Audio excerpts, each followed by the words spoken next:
Doon sa ilalim. Eto siya. Yan, hinog na. Kapitasin na natin.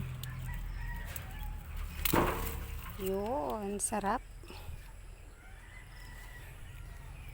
Ayun pa, may nakatago. May isa pa doon. Kunin na natin. Yan. Yan. Yun, sarap. Ang ganda ng kulay. Diba?